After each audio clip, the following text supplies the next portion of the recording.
আসসালামু আলাইকুম গাইস, একটা জিনিস চিন্তা করেন তো, মেসি যদি আর্জেন্টিনায় না ব্রাজিল টিমে খেলতো তাহলে কি হতো। আমরা অনেকেই কল্পনা করতে ভালোবাসি, তাই না? হ্যাঁ, আজকের এই ভিডিওতে আপনাকে দেব এরকমই একটি কাল্পনিক তথ্য।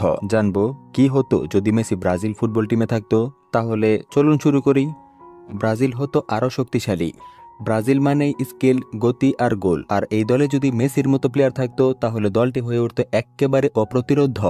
নেইমার, ভিনিসিয়াস এবং রাফিনহা থাকতো তার পাশে। আমরা আবারও দেখতে পেতাম মেসি এবং নেইমারের গোল দেওয়ার পর সেই হারানো সেলিব্রেশন।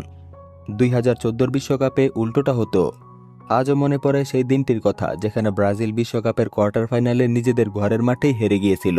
যদি মেসি ব্রাজিল টিমে থাকতো তাহলে হয়তো এমন হার ব্রাজিলের দেখতে হতো না। নেইমারের সেদিন ইনজুরিতে যাওয়ার পর মেসি হতেন দলনেতা। হয়তো ব্রাজিল ষষ্ঠবারের মতো সেই বিশ্বকাপটা জিতে ফেলত। আর্জেন্টিনা হতো অনেক দুর্বল। মেসি একা আর্জেন্টিনার হয়ে লড়েছে বহুবার, কিন্তু সেই মেসি যদি আর্জেন্টিনা না থাকতো তাহলে আর্জেন্টিনার প্লেয়াররা হারাতো তাদের অনুপ্রেরণা এবং হারাতো একজন ভালো দলনেতা।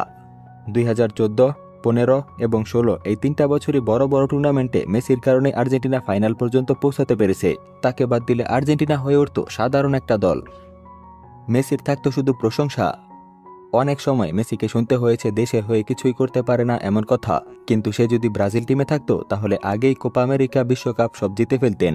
তখন কেউ আর মেসিকে ট্রল করতে পারতো না। গট বিতর্কই থাকতো না। আজকে আমরা বলি মেসি নাকি রোনালদো, আবার কেউ কেউ বলে মেসি নাকি পেলে। এরকম কোনো বিতর্কই তখন আর থাকতো না। সবাই তখন এক বাক্যে বলে উঠত Messi greatest of the all time. Argentina ব্রাজিলের ম্যাচে তেমন মজাই হতো না। ব্রাজিল বনাম আর্জেন্টিনা এই ম্যাচগুলো মানে উত্তেজনা, কিন্তু মেসি যদি ব্রাজিল টিমের হয়ে খেলতেন তাহলে এই ম্যাচগুলো আর আগের মতো থাকতো না। দুটি দলের যুদ্ধের রং হারিয়ে যেত। গাইস, কেমন লাগলো এই কাল্পনিক তথ্য?